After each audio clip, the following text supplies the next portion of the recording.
오늘은 시편 128편 1절에서 6절의 말씀을 통하여 여호와를 경외하며 그의 길을 걷는 자라는 제목으로 함께 은혜를 나누고자 합니다. 그래도 많이 있으시네요. 몇 명이나 계실까 생각했었는데 제가 생각했던 것보다 많습니다. 감사합니다. 성도님 여러분, 요즘 많이 부르시는 찬송이 있으십니까? 바로 나오시나요? 요즘 많이 부르시는 찬송이나 찬송이 있으십니까? 지난주에 집사님 가정에 신방을 한 적이 있습니다.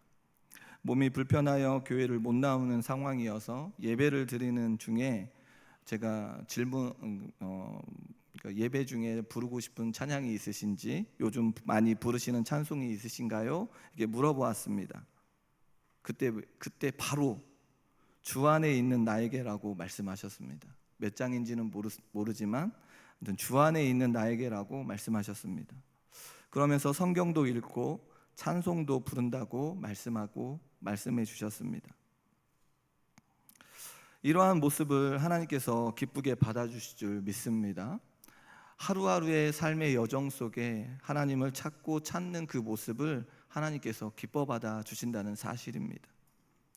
그리하여 함께 예배를 드리는 시간이 저에게 위로의 시간이었고 참 행복한 시간이었습니다. 성도님 여러분, 지난 한 주간의 삶을 돌아보며 무엇을 붙들고 살았는지 궁금합니다. 우리의 삶 가운데 베풀어 주시는 놀라운 하나님의 은혜 가운데 그 말씀을 부여잡고 사셨습니까? 창조주이시고 구속주이시고 심판주이신 그 하나님의 계획 가운데 살아가는 것이 얼마나 은혜인지를 알게 되지만, 한편으로 다시 생각해 보면 모든 것들을 지으시고 모든 것들을 판단하시는 하나님 앞에 서서 그 하나님의 계획 가운데 살아가는 것이 얼마나 두려운지 모르겠습니다. 우리가 생각할 때 창조주이시고 구속주이시고 심판주이신 그 하나님의 계획 속에 살아가는 것이 마냥 행복하다고 여기는 것이 마땅한 것인지, 그 계획 가운데 두렵다라는 것입니다. 그런데 그 계획 속을 들여다보면 우리를 끝까지 사랑으로 인도해 주시는 그 은혜와 자비가 있다는 사실을 발견하게 됩니다. 두려운데, 하나님의 그 계획이 너무나도 두렵고 두려운데, 그 두려움의 여정 속에 하나님께서 택하신 자들을 끝까지 사랑과 자비와 은혜로 인도해 주시겠다라고 말씀하십니다. 너무나도 복된 말씀 아닙니까?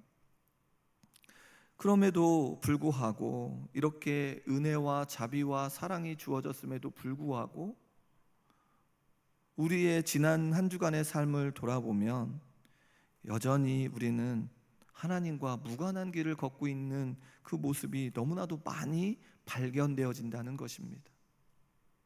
일주일을 쫙 펼쳐놓고 하나님의 계획이 흘러가고 있는데, 하나님의 계획 속에 내가 얼마만큼 몸부림을 치며 그 계획을 따라 살아가고 있는지, 밑줄을 치며 이렇게 나아갈 수 있을까? 라는 생각이 들었습니다. 그런 생각이 들면서 한 주간 저의 삶 가운데 불리워지는 찬양이 있었는데, 엎드려 경배해라는 찬양입니다. 가사가 이렇습니다.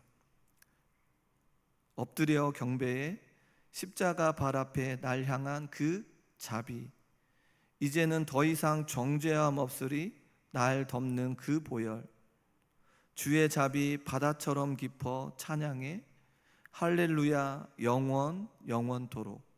놀라우신 주의 자비 내가 어찌 잊으리요. 찬양하리 할렐루야 할렐루야 아멘.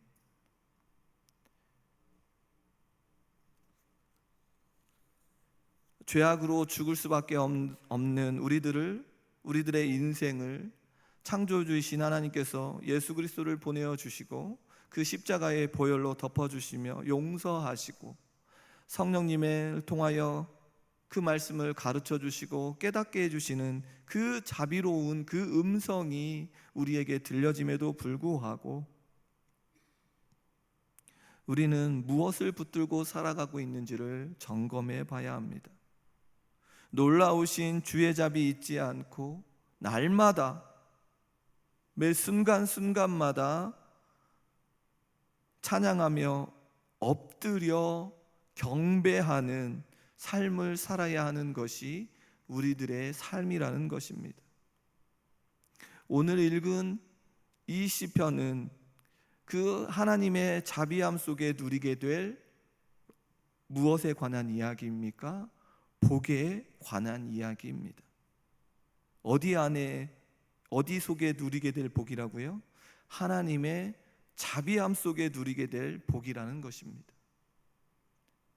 인간의 계획과 사람의 모습과 환경에 따라서 누리게 될 복이 아닌 하나님의 자비함 속에 누리게 될 복에 관한 이야기를 시인은 이야기하고 있습니다. 우리가 마땅히 하나님을 믿는 여호와를 경외하며 살아가는 자가 가야 하는 길, 우리가 마땅히 가야 하는 그 길 속에 펼쳐질 하나님이 주시는 그 자비로운 그 모습 속에 우리가 누리게 될 그 복, 얼마나 기대가 되십니까? 우리뿐만 아니라 우리의 가정에, 공동체에 이 복이 넘친다는 것을 시인은 말해주고 있습니다. 시편은 모두 5권으로 되어 있습니다. 그 중에 오늘 읽은 시편은 5권에 속하는데 5권은 107편에서 145편에 속해 있습니다. 그리고 146편에서 150편은 할렐루야시로 후렴입니다. 그래서 5권의 핵심이 어디냐고 본다면 119편인데 그 119편을 바라보면 계속해서 하나님의 법을 어디에다 새길 것을 강조하고 있냐면 마음에, 하나님의 법을 마음에 새길 것을 강조하고 있습니다. 시편 119편 11절의 말씀에 보면 내가 주께 범죄하지 아니하려 하여 주의 말씀을 내 마음에 두었나이다 라고 고백합니다. 시온의 복을 위해, 그 복을 위해 마음의 율법을 새기라는 이 교훈 속에 성전에 올라가는 자들에게 권면하고 있습니다.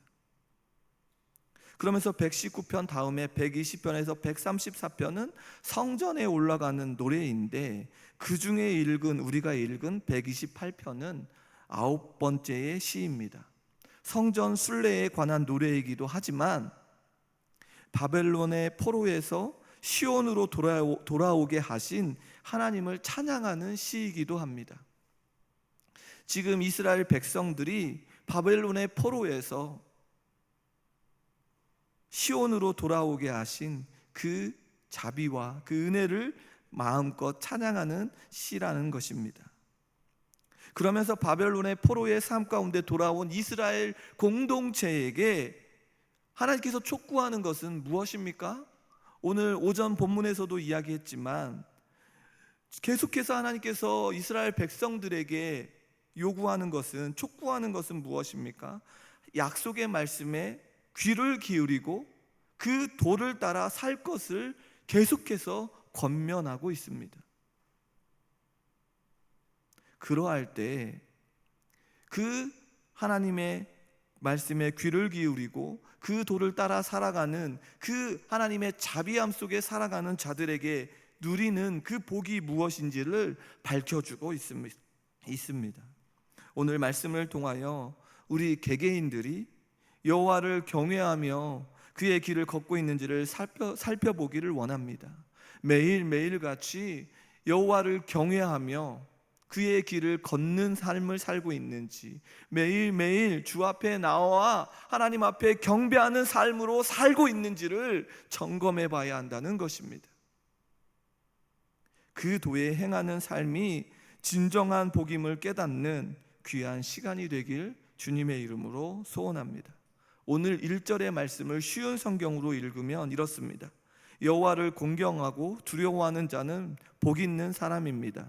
그분의 말씀대로 사는 자는 복이 있는 사람입니다. 1절과 2절에서 말하는 복은 정당한 대가를 누리는 복에 관한 내용입니다.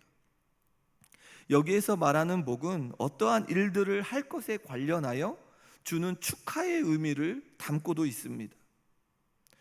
시편 1편 1절을 읽어보면 복 있는 사람은 악인들의 꾀를 따르지 아니하며 죄인들의 길에 서지 아니하며 오만한 자들의 자리에 앉지 아니하고, 1편에서도 보면 복 있는 사람은 그냥 말만 하는 것이 아닙니다. 그 말에 실천을 할 것을 요청하고 있습니다. 다시 말해 시인은, 이 시편 1편의 시인은 이스라엘 백성들이 바르고 합당한 삶으로, 복된 삶으로 나아가기를 원하고 있습니다. 요청하고 있는 것입니다. 그러할 때 그 어떠한 일들에 할 것에 관련하여 주는 그 축복, 축하의 의미를 이야기하고 있습니다. 그리하여 오늘 본문 1절을 다시금 살펴보면 시인이 말하는 복받는 조건으로 첫 번째로 무엇을 이야기합니까? 여호와를 경외하는 것입니다. 여호와를 두려워하는 모든 자라면 신앙적인 면, 인격적인 면 모두 존경과 경외와 그리고 의롭고 경건한 삶을 살게 됩니다. 예배의 삶까지 포함되어진다는 것입니다. 여호와를 경외한다라는 것, 창조주이시고 구속주이시고 심판주이신 그 하나님을 믿음으로 고백하며 나아간다는 것 아닙니까? 우리가 여호와를 경외하며 고백하며 나아간다는 것은 우리의 마음에 하나님을 모시고 그분을 높이고 어떻게 살아간다는 것입니까? 바로 의롭고 경건한 삶을 살아간다는 것입니다. 우리의 삶 속에 의롭고 경건한 삶으로 나아가는 길은 우리의 인생에서 다른 사람들 보기 위해 살아가는 것이 아니라 하나님이 어떠한 분이신지를 알고 하나님을 경외하는 그 모습으로 나아가기에 우리가 의롭고 경건한 삶을 살게 되어진다는 것입니다. 그 다음에 두 번째로 무엇을 이야기하고 있습니까? 복받는 조건으로 시인은 두 번째로 그 도를 행하는 것을 말합니다. 다시 말해 그분의 말씀대로 사는 것을 말하고 있습니다. 복된 사람은 하나님을 두려워하고 그 가운데 하나님께서 원하시는 길, 그 뜻을 구하고 선택하며 그 길을 걷는 것입니다. 그런데 우리가 걷고 있는 이 길을 그냥 단순하게 걸어가는 길이 아니라 이전에 내가 살아왔던 방식, 행동의 방식, 삶의 방식, 입술의 방식, 모든 것들을 내려놓고 아주 그냥 버리고 하나님이 원하시는 삶, 말씀과 법도를 따라 살아가는 자들이라는 것입니다. 여호와를 경외하고 그의 길을 걷는 자의 삶이 그렇게 순탄하지 않는 것을 우리는 너무나도 잘 알게 됩니다. 그러면서 시인은 2절에서 하나님을 경외하고 그 하나님의 길을 걸어가는 자들에게 주어지는 그 구체적인 복을 이야기하고 있는데 2절의 말씀에 보니 네가 내 손이 수고한 대로 먹을 것이라 네가 복되고 형통하리로다. 바벨론의 포로에서 이들이 누려왔던 삶이 어떤 것이었습니까? 자신의 손의 수고대로 먹을 것을 구했습니까? 그들의 삶이 형통했습니까? 그러하지 않았습니다. 그런데 지금 이들이 어디로 돌아왔습니까? 하나님께서 원하시는 그곳으로 돌아와 이제 하나님께서 베풀어 주시는 놀라운 것들을 맛보게 되어지고 그 삶으로 형통하게 되어진다는 것입니다. 그리하여 시인은 하나님의 백성이라면 마땅히 결실을 바라보는 것이 마땅하다고 말하고 있습니다.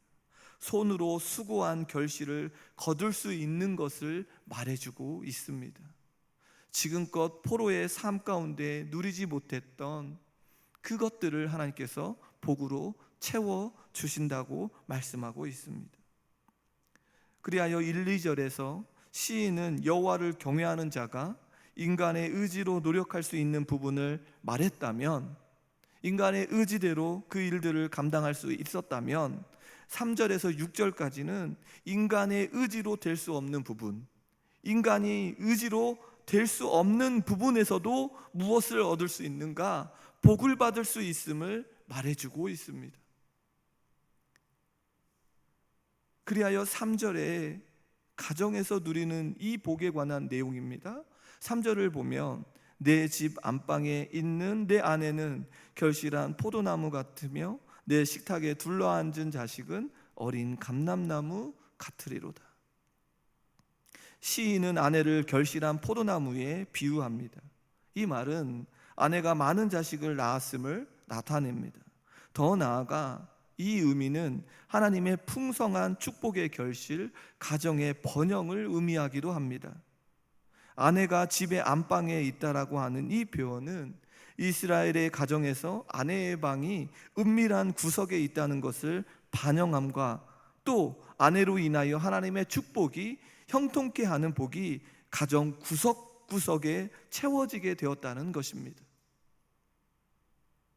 그리하여 시인은 이 아내로 말미암아 포도나무에 주렁주렁 매달려 있는 포도와 같이 그 풍성함을 통하여 하나님께서 기뻐하시는 열매를 낼 수 있도록 그 가정을 이끌어 간다는 것입니다. 이 아내의 모습이 하나님께서 기뻐하시는 그 열매를 낼 수 있도록 가정을 이끌어 간다는 것입니다. 인간의 의지로 될 수 없는 그 부분을 하나님께서 허락해 주신다는 사실입니다. 그 다음에 무엇을 이야기하고 있습니까? 식탁에 둘러앉은 자식을 이야기합니다. 자식을 어린 감람나무에 비유합니다. 시인은 나무에서 뻗어나온 감람나무의 새로운 가지의 모습을 생각하면서 식탁에 둘러앉은 많은 자녀들을 묘사하고 있습니다. 포도나무의 열매처럼 사랑스러운 자녀들을 낳고 가정의 행복을 가져다 주는 아내와 생명력을 가지고 자라나는 그 어린 감람나무와 같은 아이들로 비유하고 있습니다. 어리지만 자라나고 있는 아이인데 감람나무같이 자라납니다. 이 감람나무는 많은 유익을 주는 나무입니다. 올리브나무라고 불리는데 아무리 큰 나무라도 해도 10m가 넘지 않는 나무입니다. 이 나무가 자라기까지 시간이 많이 걸리는데 어떤 감람나무는 1000년 이상 된 것도 있다고 합니다. 나무는 제목으로 쓰이고 열매에서 짠 기름은 요리나 불을 밝히는 용도로 사용됩니다. 그렇다면 시인은 이러한 표현을 통하여 이 어린 자녀들이 무엇을 할 수 있다라고 말하고 있는 것입니까? 장차 하나님의 나라에 유익을 주는 존재로 자라나게 된다는 것입니다. 하나님을 섬기는 가정에서 여호와를 경외하며 그의 길을 걷는 자들의 이 삶 가운데 아내와 자녀들의 삶을 통하여 무엇을 하나님을 기쁘시게 하고 하나님의 유익을 주는 그런 놀라운 일들로 펼쳐져 가는 그런 일들을 허락해 준다는 사실입니다. 지금 이 일이 무엇이라고 말하고 있습니까? 복이라고 말해주고 있습니다. 하나님을 섬기는 가정에서 자녀들이 부모의 신앙을 계승해서 이렇게 자라고 있다는 이것이 복이라는 사실입니다. 성도님 여러분, 명절을 통하여 자녀들이 오고 손주들이 올 텐데 정말로 이러한 그 은혜들을 누리며 살고 있는지를 점검해 봐야 합니다. 우리의 가정이 정말로 이러한 그 복을 누리고 있는지. 시인은 다시 한번 여호와를 경외하는 자는 이같이 복을 받을 것임을 노래하면서 앞선 내용들을 요약해 주고 있습니다. 시인은 하나님이 베푸시는 복은 스스로 설 수 있는 능력과 대장부라고 얻어 누리는 것이 아니라, 대장부라고 이 복을 얻어 누리는 것이 아니라 하나님을 경외하는 자만이 얻을 수 있음을 강조하고 있습니다. 하나님을 두려워할 줄 알고 그의 길을 행하며 나아가는 자가 누리는 삶이 가장 행복임을 말해주고 있습니다. 우리의 가정이 이러한 행복을 누리고 있으십니까? 서두에 무엇을 이야기했습니까? 요즘 성도님들 무엇을 붙들고 살고 계시냐고 물어보았습니다. 요즘 우리의 자녀들이 무엇을 붙들고 살고 있는지 아십니까? 우리의 손주들이 무엇을 붙들고 살고 있는지를 알고 계십니까? 성도님 여러분, 시인은 이제 제사장의 축도문의 형식으로 시를 맺고 있는데, 마지막으로 맺고 있는데 5절의 말씀에 보니 여호와께서 시온에서 내게 복을 주실지어다. 너는 평생에 예루살렘의 번영을 보며. 시인은 먼저 시온에서 복을 받을 것을 말하고 있습니다. 하나님의 축복하심이 어디로부터 나온다는 것입니까? 시온으로부터 나옵니다. 시온은 하나님의 임재의 상징을 나타내는 장소인 성전이 세워진 곳으로 하나님의 백성들이 하나님을 만나는 장소입니다. 또한 예루살렘의 번영을 보며라는 표현에서 예루살렘은 성전이 있는 곳이며 다윗 왕조의 수도로 이스라엘의 신앙적, 정치적 중심지입니다. 그러면서 시인은 지금 평생 볼 것이라고 하는 이 표현을 통하여 여호와를 경외하는 자가 무엇을 누린다고 말하고 있습니까? 평안과 복을 계속 누릴 것을 말해주고 있습니다.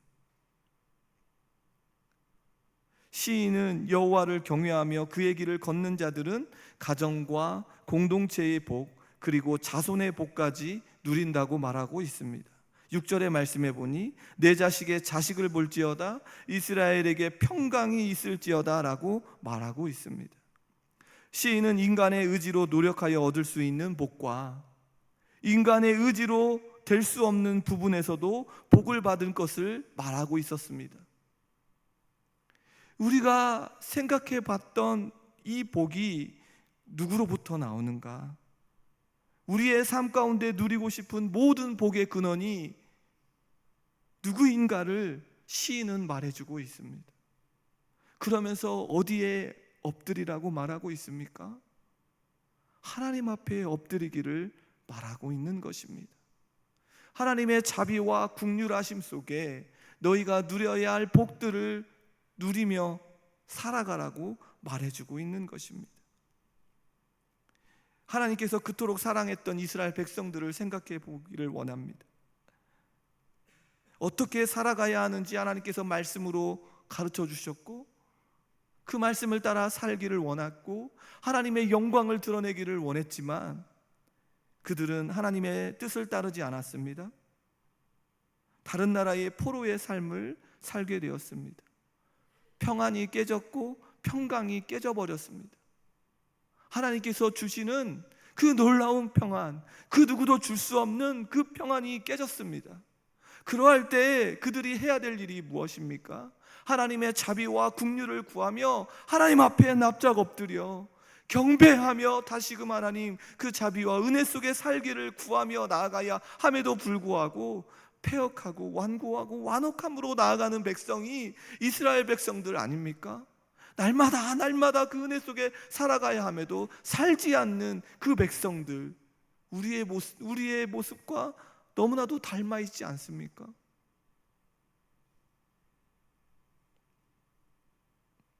그러함에도 불구하고 하나님의 사랑은 여전히 그들을 향하고 있고 우리를 향하고 있습니다. 하나님의 약속의 말씀대로 그들을 다시금 돌아오게 하고 있는 것을 보게 됩니다. 그들에게 말하는 복의 개념은 여호와를 경외하고 그 말씀을 따르는 데서부터 시작되어집니다. 창조주이시고 구속주이시고 심판주이신 누구 앞에 엎드려야 한다는 것입니까? 하나님 앞에 엎드려 경배하는 삶을 살아야 한다는 것입니다. 그들이 누리는 복의 근원이 하나님임을 깨달아야 합니다. 성도님 여러분, 서두에 말했던 것처럼 우리의 삶 가운데 무엇을 붙들고 살아야 하는지 발견하셨습니까? 그리고 우리가 누려야 할 복에 관련하여 그 복들이 하나님의 중심에 있는지를 살펴보셨습니까? 우리의 남편과 우리의 자녀, 우리 자녀와 남편과 아내, 가정, 공동체가 누리는 이 복이 하나님의 중심 안에 있는가? 하나님의 말씀이 우리의 삶 가운데 자리 잡을 때 우리는 하나님을 붙들지 않고서는 하나님과 무관한 길을 걸으며 누리는 복은 아무런 소용이 없음을 깨닫게 되어진다는 것입니다. 하나님을 붙들고 살아가는 그 인생, 하나님과 그 뜻을 따라 살아가는 자의 그 삶에 누리는 복은 너무나도 아름답게 우리의 삶 가운데 채워진다는 것입니다. 하나님께서 우리를 향한 계획 속에 펼쳐져 있는 그 복을 누리는 우리 모두가 되기를 간절히 소원합니다. 요한복음 3장 16절의 말씀에 보면 이 계획, 너무나도 잘 알고 있는 이 말씀의 이 계획이 우리에게 펼쳐져 있는 이 복 아닙니까? 하나님이 세상을 이처럼 사랑하사 독생자를 주셨으니 이는 그를 믿는 자마다 멸망하지 않고 영생을 얻게 하려 하심이라. 성도님 여러분, 우리 개개인들이, 가정이 우리 공동체를 향한 하나님의 자비로운 그 음성에 매일매일 매 순간순간 귀를 기울이시기를 소원합니다. 그리고 그 길을 걷는 자들에게 주시는 그 복이 얼마나 크고 놀라운지를 선포하며 살아가기를 소망합니다. 우리의 자녀들에게, 우리의 공동체에게, 우리 부서에게, 우리 위원회에게 하나님께서 주시는 그 복이 얼마나 크고 놀라운지를 밝히 보여주는 것이 우리의 사명이라는 것입니다. 그렇게 살지 못할 때 우리는 어떻게 해야 합니까? 하나님 앞에 엎드려 다시금 하나님을 찾으며 경배하며 나아가야 한다는 것입니다. 하나님께서 주시는 복으로 인하여 영원히 우리 모두가, 우리의 자녀들이, 가정이, 공동체가 하나님 앞에 엎드려 경배하며 나아가는 자들이 되어지기를 소원합니다. 영원토록 우리에게 베풀어 주시는 그 하나님의 은혜와 자비와 긍휼하심과 그 선하심이 우리의 가정과 우리의 자녀들과 우리 공동체에게 머물러 있다는 사실을 기억하면서 누구를 두려워해야 됩니까? 하나님을 두려워하고 그 말씀을 따라 살아가는 그런 거룩한 자들이 되어야 한다는 것입니다. 이렇게 살고 있는지 우리 삶을 점검하시고 이번 명절에 우리 자녀들을 한번 살펴보시고 우리 손주들을 살펴보셔서 그렇게 엎드려 경배하지 않고 있는 이들이 있다면 하나님 앞에 올라와 납작 엎드려 기도해야 한다는 것입니다. 영원히 우리에게 생명을 부어해 주시는 그 하나님의 은혜 가운데 살지 않고 있는 자들이 있는데 어찌 우리가 하나님 앞에 올라와 엎드리지 않을 수 있겠습니까? 이 명절 속에, 이 추석의 명절 속에 이 복을 누리지 못하고 있는 자들을 발견한다면 우리가 납작 엎드려 그 은혜 속에, 그 자비함 속에, 그 복 속에 살아갈 수 있도록 하나님 앞에 간구하는 우리 모두가 되어지기를 소원합니다.